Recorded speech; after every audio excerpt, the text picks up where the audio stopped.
जोधपुर के शासक थे महाराजा जसवंत सिंह, जो औरंगजेब के समकालीन थे। जसवंत सिंह के दीवान थे मुनोत नैणसी, जिनके द्वारा नैणसीरी ख्यात लिखा गया है। तो नैणसीरी ख्यात में बताया गया है कि अलाउद्दीन खिलजी की पुत्री फिरोजा जालोर के राजकुमार वीरमदेव से प्रेम करने लग गई थी, और वीरमदेव ने फिरोजा से विवाह इसलिए नहीं किया क्योंकि वो एक मुस्लिम कन्या थी, और इसी बात को अपनी मानहानि समझकर अलाउद्दीन खिलजी ने जालोर पर आक्रमण कर दिया, ऐसा नैणसी बताते हैं।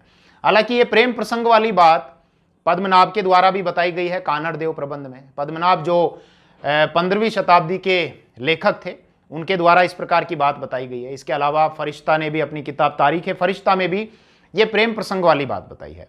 हालांकि कुछ ऐसे सोर्सेज भी हैं जो इन घटनाओं का खंडन भी करते हैं, तो उन सभी सोर्सेज को कोट करते हुए मैं इस वीडियो में अपनी बात को आगे बढ़ाऊंगा। पहले मैं एक बात स्पष्ट कर देता हूं कि इस वीडियो में बताई गई बातें मेरे निजी विचार नहीं है, व्यक्तिगत विचार नहीं है। तो जब आप कमेंट सेक्शन में कमेंट करें तो इन बातों को अपने दिमाग में रखा करें कि ये सर के निजी विचार नहीं है, जैसा सोर्स में बताया गया है मैं वैसा ही आपको बता रहा हूं। अब सबसे पहले मैं एक बार सोर्स बता देता हूं ताकि आगे के वीडियो में मुझे बार बार इन सोर्स को कोट ना करना पड़े, क्योंकि मुझे भी पता है बार बार जब सोर्स को हम कोट करते हैं तो मुख्य विषय से हमारा ध्यान भटक जाता है। तो एक तो मैंने मुनोत नैणसी का बताया, नैणसीरी ख्यात, इसके अलावा पद्मनाभ का कानड़ देव प्रबंध बताया, फरिश्ता का तारीख फरिश्ता बताया, इसके अलावा डॉक्टर दशरथ शर्मा का है अर्ली चौहान डायनेस्टी, इसके अलावा ऑब्वियसली गोपीनाथ शर्मा की किताब तो है ही राजस्थान का इतिहास।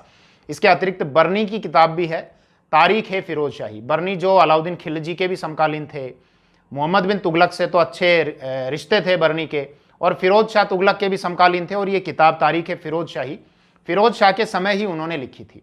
इसके अलावा और भी सोर्सेज हैं जहां जिस सोर्स को कोट करना होगा अगर मैं नहीं बोलूंगा तो उसको मैं स्क्रीन पर लिख दूंगा। तो शुरू करते हैं, मैं रमन भारद्वाज, आइए।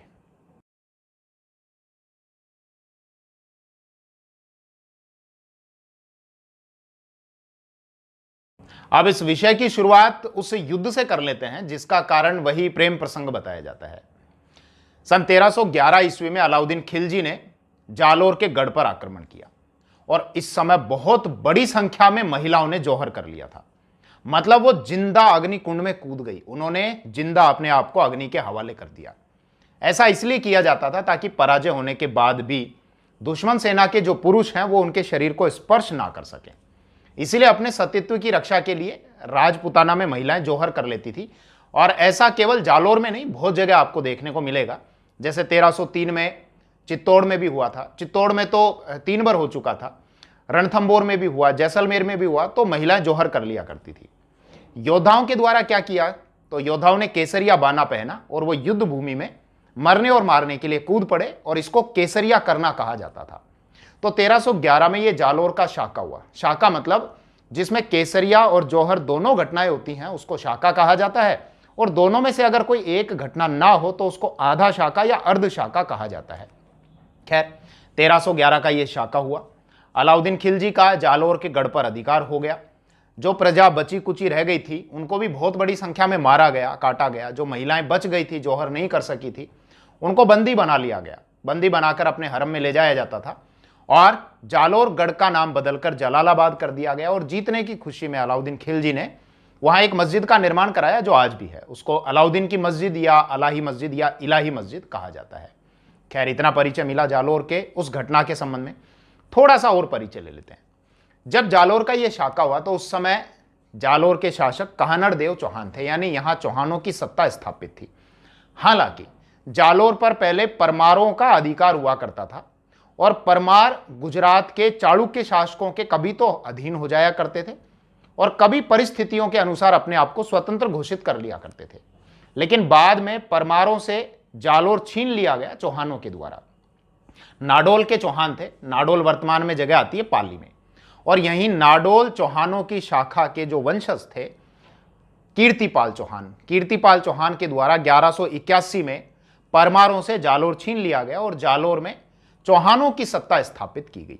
अब जालोर का ये जो गढ़ है इसको सुवर्णगिरी भी कहा जाता है, इसीलिए यहां पर जो चौहानों की सत्ता स्थापित रही वो चौहान सोनगरा चौहान कहलाए।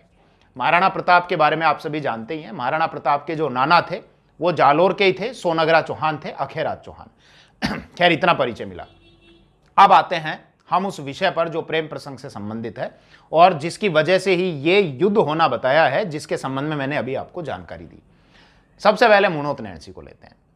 मुनोत नैणसी का परिचय मैं आपको दे ही चुका इंट्रोडक्शन में। तो नैणसी ने अपनी किताब नैणसीरी ख्यात में क्या बताया कि जालोर के शासक कानड़देव चौहान के पुत्र वीरमदेव अलाउद्दीन खिलजी के दरबार में अलाउद्दीन खिलजी की सेवा में थे।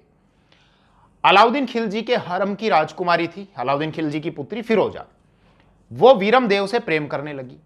अब जब इस बात का पता हरम की दूसरी रानियों को लगा और अलाउद्दीन खिलजी को भी इस बात का पता लगा, तो उन्होंने फिरोजा को डराया धमकाया कि अपना मन बदल लो। लेकिन जब फिरोजा नहीं मानी तो फिर वीरमदेव पर दबाव डाला गया कि आप फिरोजा से विवाह करो। अब एक मुस्लिम कन्या से वो विवाह नहीं करना चाहते थे, इसीलिए उन्होंने अलाउद्दीन खिलजी का दरबार छोड़कर वापस जालोर आना ही उचित समझा और फिर अलाउद्दीन खिलजी ने अपनी मानहानि समझकर जालोर पर आक्रमण कर दिया। यह कारण तो बताया जाता है मुनोत नैणसी के द्वारा। अब इसी के संबंध में और जानकारी हमको मिलती है कानड़देव प्रबंध से, जो पद्मनाभ के द्वारा लिखा गया है। मैंने आपको इंट्रोडक्शन में बताया उनके बारे में। तो पद्मनाभ द्वारा लिखे गए कानड़देव प्रबंध में यह जानकारी मिलती है कि एक बार अलाउद्दीन खिलजी ने जालोर पर आक्रमण किया 1311 से पहले, लेकिन उस आक्रमण में अलाउद्दीन खिलजी की पराजय हुई। तो फिरोजा स्वयं जालोर गढ़ गई, यानी जालोर के दुर्ग में मिलने के लिए गई। तो कानड़देव चौहान ने, वीरमदेव के पिता कानड़देव चौहान ने फिरोजा का सम्मान किया, स्वागत किया, लेकिन अपने पुत्र वीरमदेव का विवाह फिरोजा से करने से मना कर दिया, क्योंकि वो एक मुस्लिम लड़की थी और फिरोजा वहां से नाराज होकर वापस आ गई। फिर इसके बाद ये लिखा गया है कि फिरोजा की धाय थी, फिरोजा की धाय को तुर्की सेना का नेतृत्व देकर जालोर गढ़ में आक्रमण करने के लिए भेजा गया और यह कहा गया कि वीरमदेव को या तो जिंदा पकड़ कर लाओ या उनका सिर काट कर लाओ। तो फिरोजा की धाय ने आक्रमण किया, वो जीत गई और वीरमदेव का सिर काटकर दिल्ली ले जाया गया, जहां पर फिरोजा ने पूरे रीति रिवाज से वीरमदेव का अंतिम संस्कार किया और फिर खुद ने भी बाद में यमुना नदी में कूदकर अपने प्राणों का त्याग कर दिया। ये दोनों सोर्सेज में लिखी गई है ये इस प्रकार की बात। इसके अलावा फरिश्ता के द्वारा तारीख फरिश्ता में भी ये प्रेम प्रसंग वाली बात लिखी गई है। अब सबसे पहले हम एक ऐसे इतिहासकार को लेते हैं जो इन घटनाओं का खंडन करते हैं, मतलब कि केवल प्रेम प्रसंग के आधार पर ही ये इस प्रकार का 1311 का हमला हुआ, इस बात का खंडन करते हैं। हालांकि इस बात में कितनी सच्चाई है इसके लिए तो अभी हमको थोड़े और सोर्सेज के संबंध में बात करनी पड़ेगी और इस संपूर्ण विषय को एनालिसिस करना पड़ेगा तार्किक आधार पर, तभी हम किसी निष्कर्ष पर पहुंच सकते हैं कि यह घटना पूरे तरीके से सही है या इसके कुछ अंश सही है, जो भी है।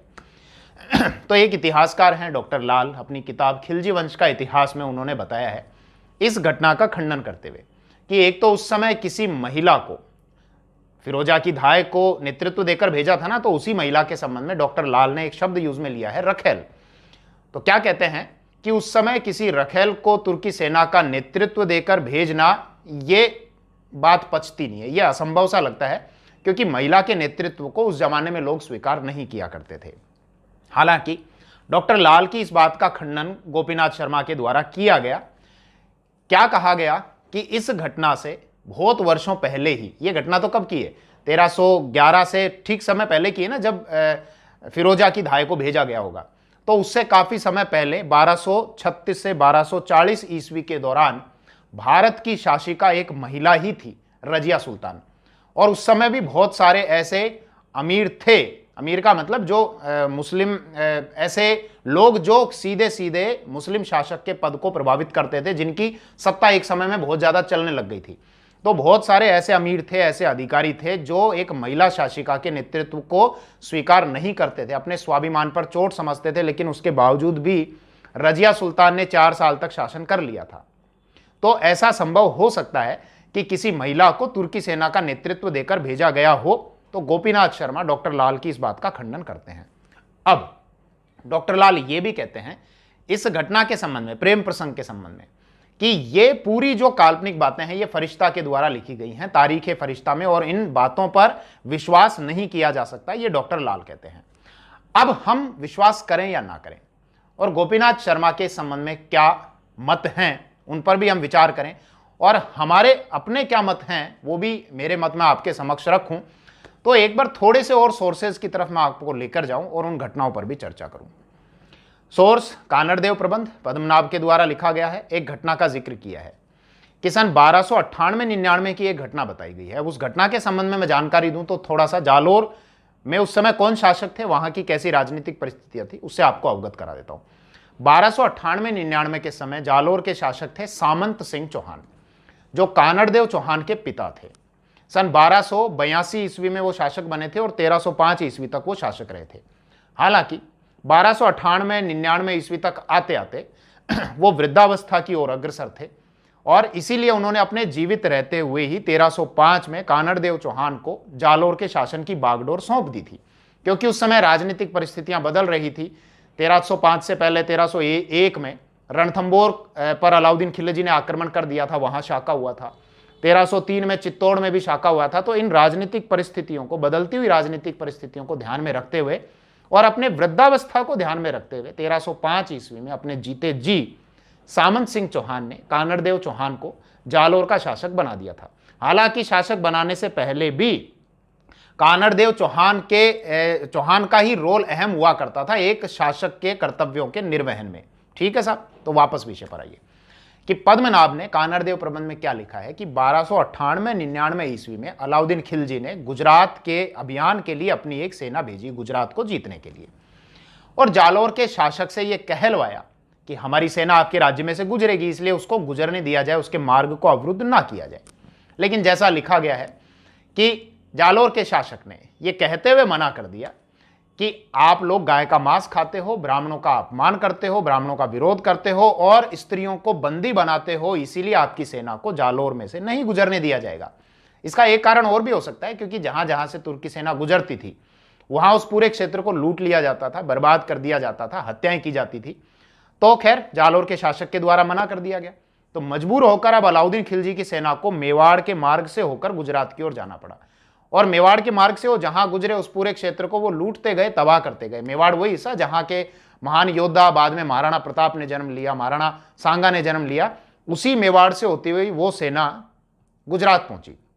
गुजरात को जीत लिया, अनहिलवाड़ा को जीत लिया, सोमनाथ मंदिर को लूटा गया, मूर्तियों को तोड़ा गया। उन मूर्तियों के अवशेष को अपने साथ वो दिल्ली की ओर लेकर गए ताकि वहां पैरों तले रौंद कर उनको अपमानित किया जा सके। अब वापसी में यह सेना जालोर की सीमा से होती हुई जा रही थी। तो कानड़देव चौहान को यह उचित अवसर लगा कि इस सेना पर धावा बोल दिया जाए, क्योंकि यह बहुत बड़ी मात्रा में गुजरात से, लोगों से, आम जनता से और मंदिरों से धन लूट कर लाए हैं, तो क्यों ना इन पर धावा बोलकर इनके उस लूट के माल को लूट लिया जाए। लेकिन कानड़देव चौहान को जालोर के जो मंत्री थे जैता देवड़ा, उन्होंने समझाया कि इस समय इस तुर्की सेना पर आक्रमण करना ठीक नहीं है। लेकिन जल्दी ही उनको तुर्की सेना में विद्रोह या बगावत के समाचार मिले। दरअसल हुआ क्या, जब गुजरात की सीमा से वो सेना गुजर रही थी तो उनमें दो धड़े हो गए। एक धड़ा तो अलुगा खां और नुसरत खां के नेतृत्व वाला हो गया। हालांकि अलाउद्दीन खिलजी ने ये जो सेना भेजी थी अलुग खां और नुसरत खां के नेतृत्व में भेजी थी गुजरात की ओर। तो यहां जब इनमें यह विद्रोह हुआ तो एक धड़ा तो अलुग खां और नुसरत खां के नेतृत्व वाला हो गया, दूसरा मंगोल सैनिकों का धड़ा हो गया। मंगोल सैनिकों के नेता थे मोहम्मद शाह और कैबू, और ये मंगोल सैनिक अपने लूटे हुए माल में से दूसरे सैनिकों को हिस्सा नहीं देना चाहते थे, इसलिए इन्होंने बगावत कर दी। और ये लोग अपनी जान बचाकर, यानी वो मंगोल सैनिक मोहम्मद शाह और कैबू और इनके साथ और भी सैनिक थे, ये अपनी जान बचाकर रणथंबोर चले गए। रणथंबोर के चौहान शासक थे उस समय हमीरदेव चौहान। हमीरदेव चौहान ने इनको शरण दी अपने यहाँ पर। अलाउद्दीन खिलजी ने यह कहा कि इनको वापस लौटाओ, तो हमीरदेव चौहान ने कहा ये मेरी शरण में आए हुए हैं और अपने शरण में आए हुए व्यक्ति की रक्षा करना मेरा परम धर्म है। और इसीलिए हम जानते हैं कि फिर 1301 ईस्वी में अलाउद्दीन खिलजी ने रणथंबोर पर आक्रमण किया था। हालांकि उससे पहले भी कई बार हमले किए थे, लेकिन असफल रहा था।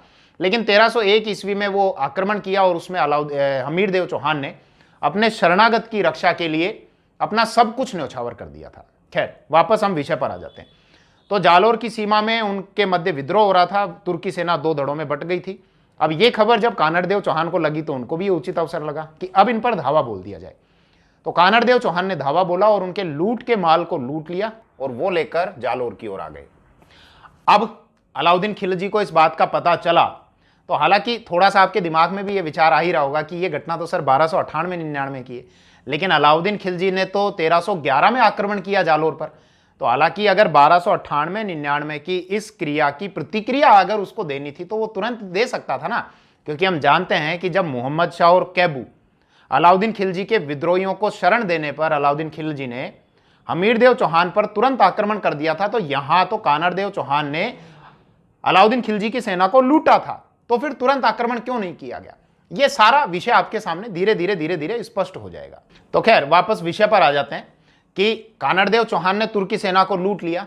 हालांकि इस घटना का खंडन डॉक्टर लाल के द्वारा किया गया वही खिलजी वंश के इतिहास में कि इस समय सुल्तान तो स्वयं आया ही नहीं था, इसीलिए इस घटना को निराधार बताया।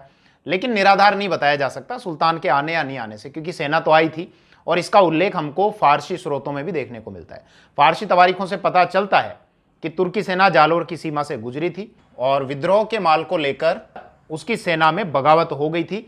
तो इस प्रकार की घटना फारसी तवारीखों में भी सिद्ध है, इसीलिए अब आने वाले आक्रमण का इस आक्रमण से, इस घटना से निश्चित रूप से संबंध हो सकता है।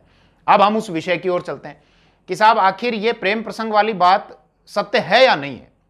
तो इसके लिए मुझे एक घटना और आपको समझानी पड़ेगी। उसके सोर्स मैं यहां पर कोट कर दूंगा ताकि बार बार मुझे सोर्स ना बोलना पड़े, क्योंकि सोर्स बार बार बोलने में मुख्य विषय से हमारा ध्यान हटकर सोर्स की तरफ चला जाता है। 1305 ईस्वी में अलाउद्दीन खिलजी ने क्या किया? 1298-99 के बाद 1305 ईस्वी में अलाउद्दीन खिलजी ने अपने सेना नायक ऐन उल मुल्क मुल्तानी को सेना देकर जालोर पर आक्रमण करने के लिए भेज दिया। अब मुल्तानी ने यहां पर कानड़देव चौहान से बात की। 1305 में वो शासक बनी गए थे कानड़देव चौहान, तो कानड़देव चौहान से बात की और सम्मान पूर्वक संधि करने के लिए मना लिया कि आप अलाउद्दीन खिलजी से संधि कर लो और आपके साथ सम्मानजनक व्यवहार किया जाएगा। तो कानड़देव चौहान ने संधि कर ली, अलाउद्दीन खिलजी के दरबार में चले गए।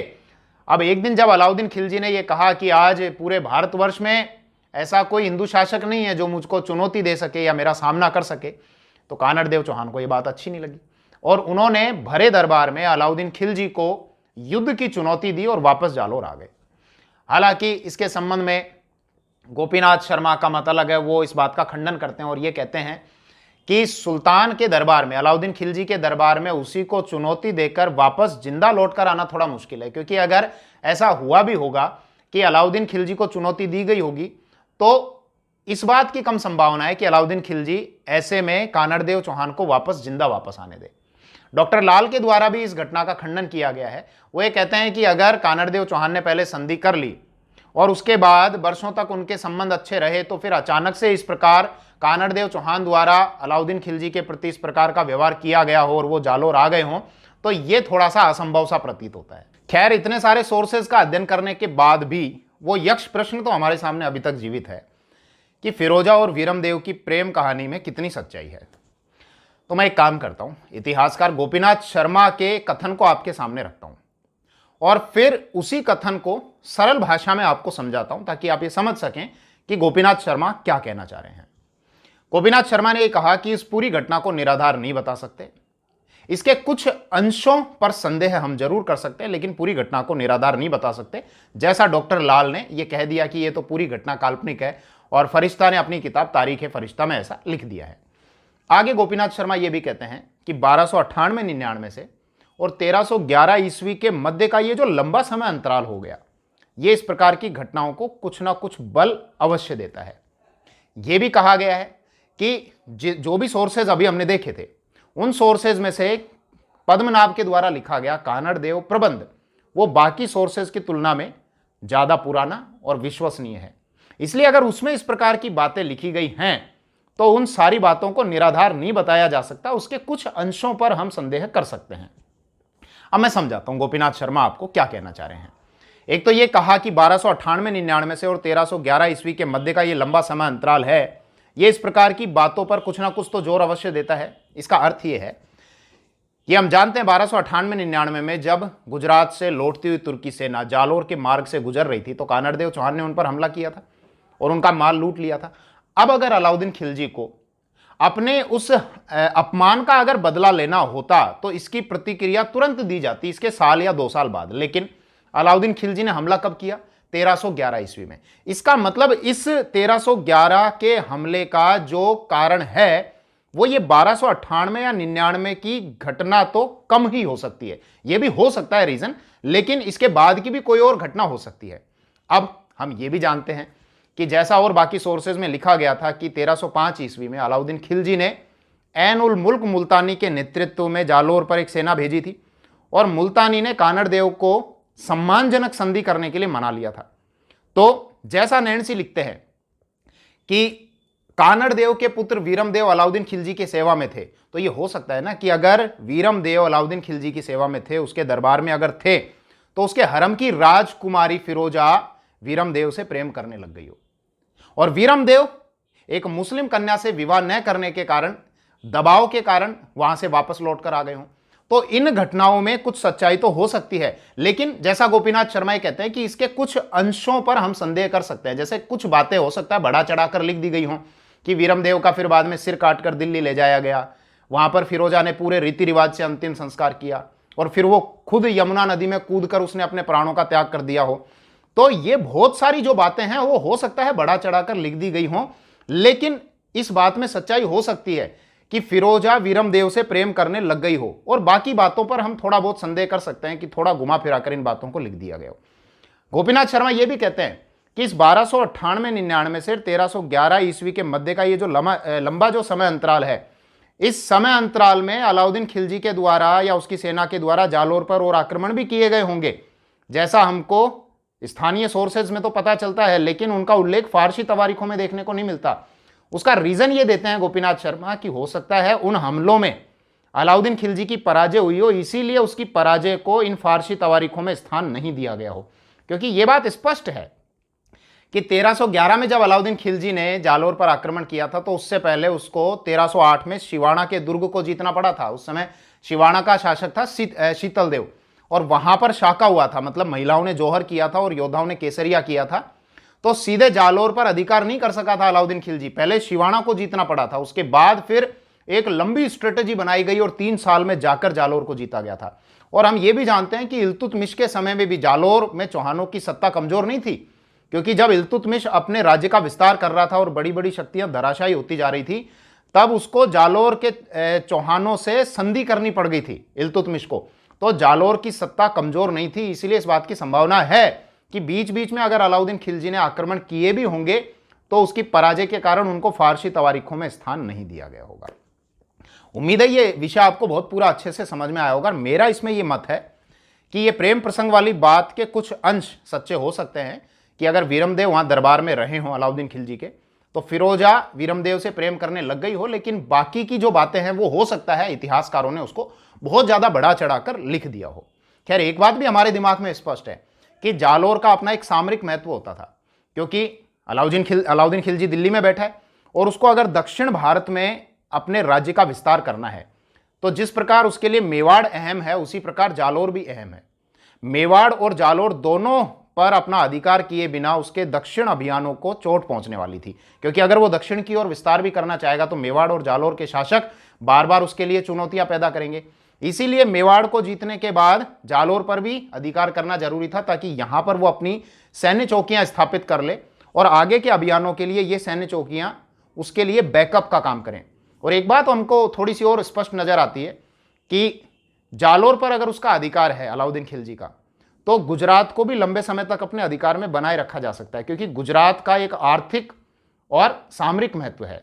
आर्थिक महत्व कैसे? गुजरात पोर्ट लगता है, बंदरगाह लगता है, वहां से एक तो मक्का मदीना की यात्राएं कर सकते हैं और दूसरा अगर एक्सपोर्ट इंपोर्ट करना है तो वहां के मार्ग से किया जा सकता है। तो गुजरात भी बहुत महत्वपूर्ण था और गुजरात पर अधिकार करने के लिए जालोर पर अधिकार करना बहुत जरूरी था। तो दोनों ही रीजन समझ में आते हैं कि प्रेम प्रसंग का कुछ अंश सच्चा हो सकता है, बाकी जालोर का एक सामरिक महत्व भी था और इन दोनों की वजह से ही अलाउद्दीन खिलजी के द्वारा ये जालोर पर यह आक्रमण किया गया होगा। तो ये बहुत उलझा हुआ विषय था, बहुत कॉम्प्लेक्स विषय था और मेरे लिए सबसे बड़ी चुनौती ये थी कि ये इस उलझे हुए विषय को अपनी सरल भाषा में मैं आपके सामने कैसे पेश करता हूं।